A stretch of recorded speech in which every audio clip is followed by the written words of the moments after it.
Hello আমার প্রিয় বন্ধুরা আজকে আমরা একটা মেন সুইচ চেঞ্জ করতে এসেছি। আর এই মেন সুইচটা যেহেতু ঘরের আউটসাইডে লাগানো, সেই কারণে বাইরের রোদ জল ঝড়ে এটা সম্পূর্ণ নষ্ট হয়ে যায়। বাড়িতে যে প্রবলেমটা হচ্ছিল সেটা হলো ঘরের টোটাল লাইটগুলো জ্বলছিল এবং নিভছিল। কাস্টমাররা ডকেট করার পর তারপরে সার্ভিস থেকে লোক আসেন। ওনারা এসে দেখলেন যে পোল থেকে ঠিক আছে, মেইন সুইচ থেকে প্রবলেম হচ্ছে। তো যথারীতি আমি একদিন পরে আসি, এসে মেইন সুইচটাকে সম্পূর্ণ চেঞ্জ করে ফেলি। প্রিয় বন্ধুরা, বিশেষ করে আমার বিগিনার ভাই এবং বন্ধুদের বলতে চাই, তোমরা কোনো কারণে মেইন সুইচ যদি চেঞ্জ করতে যাও, সেই ক্ষেত্রে প্রথমে আগে মেইন সুইচটাকে অফ করে নেবে। অফ করে নেবার পর তারপরে হচ্ছে মিটার থেকে আসা নিউট্রালটাকে আগে খুলে নেবে। তারপর হচ্ছে গায়ে থাকা মেইন সুইচের বডি আর্থিংটাকে খুলে নেবে। তারপরে হচ্ছে মিটার থেকে আসা ইনকামিং ফেসটাকে খুলে নেবে। আর এখানে যেহেতু মিটার থেকে আসা একটা সেফটি হিসাবে কিটক্যাট ছিল না, তাই এখানে ডাইরেক্ট মেইন সুইচে কানেকশানটা করা ছিল। তাই আমরা এখানে কি করেছি, মেইন সুইচ ফিটিং করেছি। মেইন সুইচ ফিটিং করার পর নিচে একটা সেফটি হিসাবে 32 অ্যাম্পিয়ারের ফিউজ ফিটিং করেছি। আর এই ফিউজটা ফিটিং করার পর তারপরে আমরা হচ্ছে প্রথমে মিটার থেকে আসা নিউট্রালটাকে আগে মেইন সুইচে কানেকশান করলাম।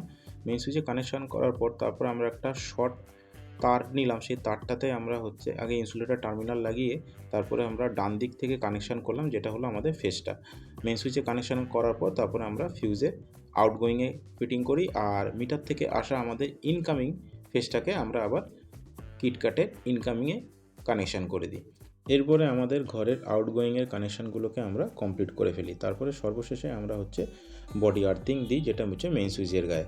প্রিয় বন্ধুরা, এখানে আমরা কাস্টমারকে বলেছিলাম যে মেইন সুইচটা ঘরের ভিতরে ফিটিং করতে। কাস্টমাররা বললেন যে তারা 2-1 মাসের মধ্যেই এখানে আবার ঘর তৈরি করবেন, তাই মিটার মেইন সুইচগুলো আবার শিফটিং হয়ে যাবে, তাই এখানে এটাকে ফিটিং করে দিতে। তারপর আমি বললাম তাহলে একটা ছোট্ট শেড অন্তত করে দিন, না হলে এটার পরিস্থিতি সেই আগের মতনই হবে। তারপর ওনারাও বললেন ঠিক আছে, একটা শেড তৈরি করে দিতে। তো যথারীতি আমি দুটো অ্যাঙ্গেল লাগিয়ে একটা প্লাই লাগিয়ে একটা শেড তৈরি করে দিই। শেডটা তৈরি করে দেওয়ার পর কিন্তু দেওয়ালের দিকে শেডটা যেহেতু একটু ফাঁকা ছিল, তাই আমি কাস্টমারকে বলি এখানে একটু পুটিং লাগিয়ে দিতে। তো ওনারা বললেন ঠিক আছে, আমরা পরে এসে এখানে পুটিং ফিটিং করে দেবো।